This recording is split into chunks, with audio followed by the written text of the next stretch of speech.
আমার নির্বাচনী অঞ্চল এমনই একটা অঞ্চল যেখানে কোনো দলেরই অতীতে কোনোদিন মন্ত্রী হয়নি। আমার অঞ্চলে পর্যটনের তেমন কোনো কেন্দ্র নেই। আমার অঞ্চলে সমুদ্র সৈকত কিংবা বন অঞ্চলও নেই। এই অঞ্চলের মানুষের জন্য বড় দুর্ভোগ। এই অঞ্চলের গরমের সময় সবচেয়ে গরম, শীতের সময় সবচেয়ে শীত, এরকম একটা অঞ্চল থেকে আজ আমি এসেছি। মাননীয় স্পিকার, আপনার মাধ্যমে আমরা যারা জাতির শ্রেষ্ঠ সন্তান, যারা বীর মুক্তিযোদ্ধা, তারা এখন বয়সের ভারে সবাই নুয়ে পড়েছে। এই মানুষদের জন্য এখন সবচেয়ে বেশি প্রয়োজন চিকিৎসার। এই চিকিৎসার জন্য উপজেলা স্বাস্থ্য কমপ্লেক্স নিকটতম হাসপাতাল, সেখানে গিয়ে তেমন কোনো চিকিৎসা তারা পায় না। আবার বয়সের ভারে লাইন দিয়ে দাঁড়িয়ে থাকতে হয়, এটা তাদের জন্য কষ্টের।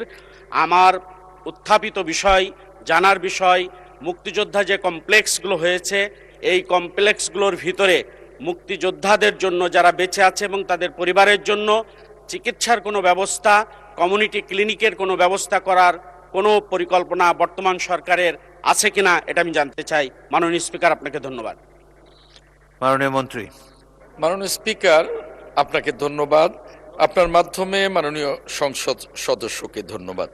মাননীয় স্পিকার, বীর মুক্তিযোদ্ধাদের জন্য প্রতি বছরই 4,000 টাকা করে তাদের চিকিৎসার জন্যে ভাতা দেয়া হয় এবং যদি কোনো বীর মুক্তিযোদ্ধা অসুস্থ হয়ে হাসপাতালে ভর্তি হন, স্বীকৃত হাসপাতাল থেকে আমরা এই মন্ত্রণালয় যখনই কোনো বিল পাওয়া যায়, মন্ত্রণালয় সেই বিলও পরিশোধ করেন।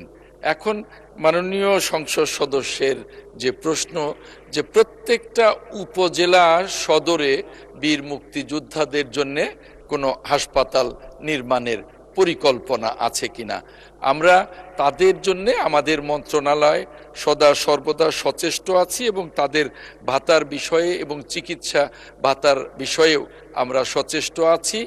এই বিষয়ে এখন পর্যন্ত এই প্রত্যেকটা উপজেলা সদরে বীর মুক্তিযোদ্ধাদের জন্যে কোনো স্বাস্থ্য কমপ্লেক্স নির্মাণের আপাতত কোনো পরিকল্পনা আমাদের নেই।